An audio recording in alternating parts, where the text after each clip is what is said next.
वालेकुम दोस्तों, मैं हूं शाहिद हुसैन आपकी खिदमत में एक बार फिर हाजिर हुआ हूं। यहाँ पर पाकिस्तान में एक अलमिया ये है कि जुर्म जो है, मुजरिम जो है, जुर्म इस अंदाज से करता है कि उसका कहीं सुराग भी ना लगाया जा सके।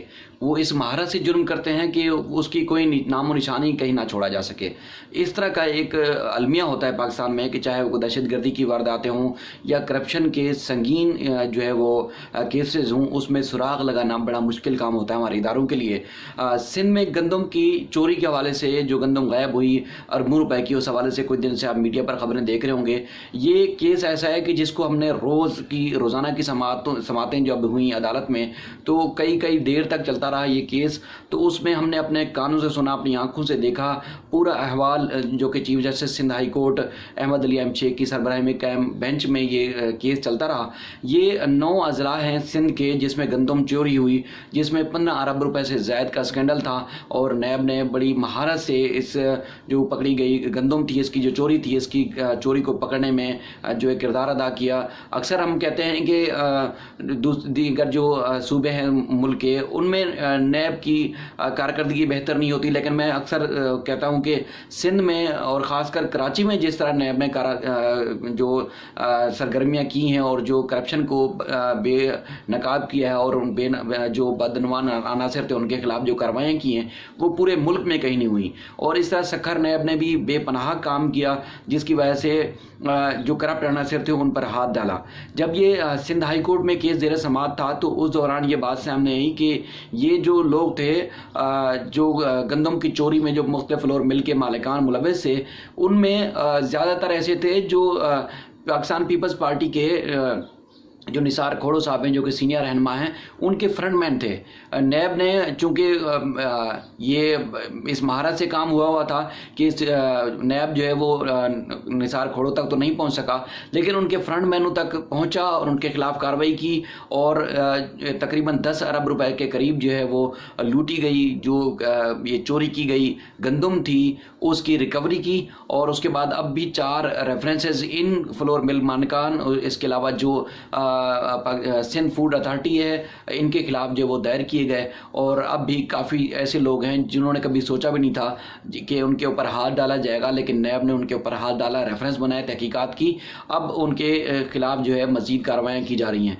इसमें कई जो 5 अरब रुपए से ज़ायद की गंदम ऐसी थी जो अंदरूनी सिंध से कराची पहुँचनी थी, लेकिन वो रास्ते से ही गायब हो गई। ये सारी की सारी चीज़ें अदालत में नैब हुकाम की जानिब से अदालत को बताई गई। उसके बाद अदालत ने इनके खिलाफ कार्रवाई की।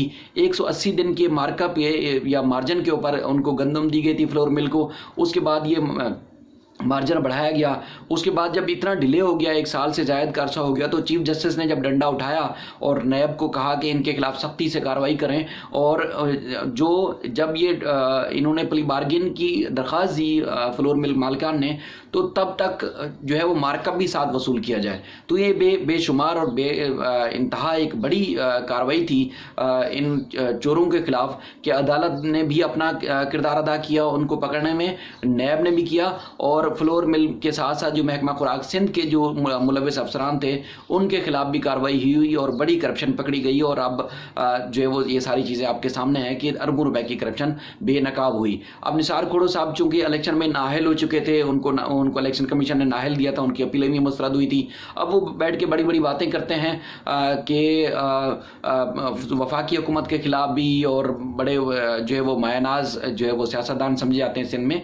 लेकिन वो फ्रंटमैन उनके जो है इस सारे काम को अंजाम दे रहे थे नैब के मुताबिक कि वो जब जो फ्लोर मिल मालिकान थे, जिसमें सांगड़ के, नवाब शाह के, घोटकी के और सखर में, और इस तरह 9 अजला सिंध के थे जिसमें इनके तकरीबन करता धरता लोग ही थे जिन्होंने जो सरकारी गंदम थी उसको चोरी करके आम मार्केट में फरोख्त किया और उसका फ़ायदा पीपल्स पार्टी के इन रहनुमाओं और इसके अलावा जो सियासतदान थे उनको हुआ।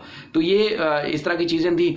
दूसरा ये है कि गुज़श्ता रोज़ भी जिस तरह बिलावल भुट्टो ने बड़ी धुआंधार प्रेस कॉन्फ्रेंस की, देखें ऐलान जो है सूबाई हुकूमत कर देती है, वो ऐसे इस तरह का डोमेन वो वफाक का बनता है जिसमें इलेक्ट्रिसिटी के बिल हैं या किरायों में नरमी होगी या दीगर जो मरात होंगे। इस तरह जब भी ये आलमी वबा है या कौमी जब मसला होता है तो उसमें वफाकी हुकूमत के तहत ही सारे ऐलानात किए जाते हैं, उसके बाद अमल दरामद भी वही करवाती है।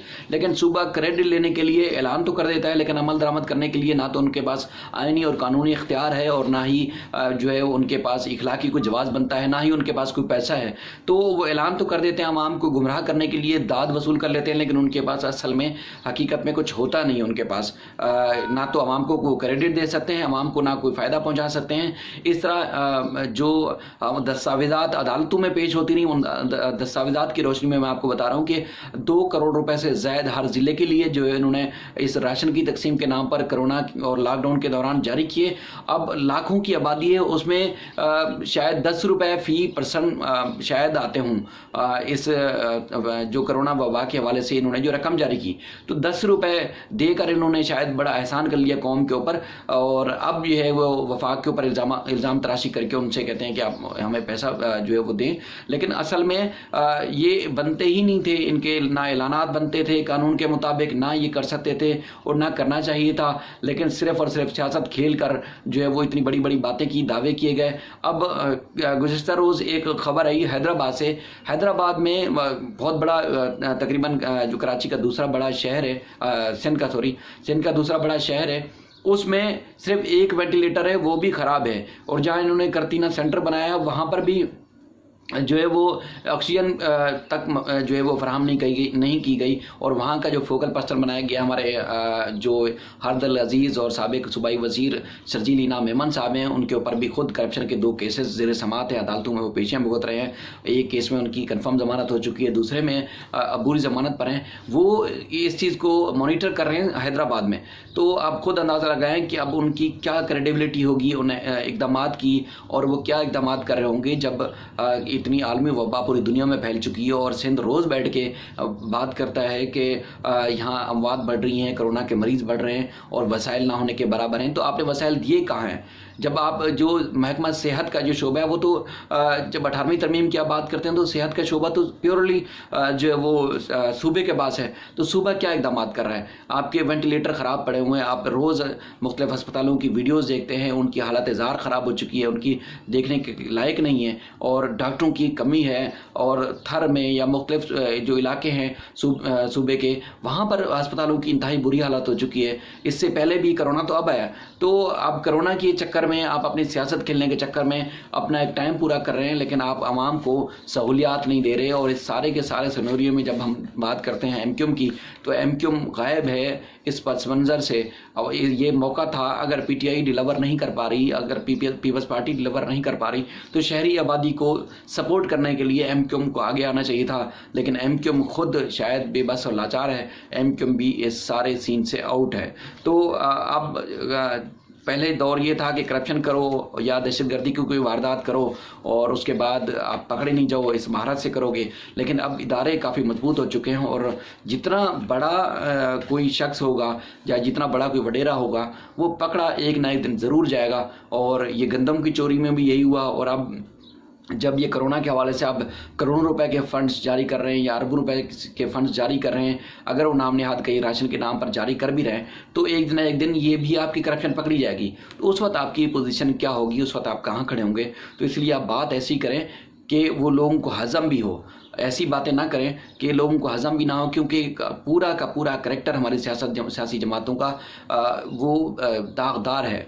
वो क्योंकि इससे पहले भी बहुत ज़्यादा इल्ज़ामात लगे भी, साबित भी हुए, और अब एक दूसरे के ऊपर इल्ज़ामात आप लगा रहे हैं, तो शायद वक्त आपको फिर कहीं बेनकाब ना कर दे। तो इसलिए बात करने से पहले सोच लिया करें।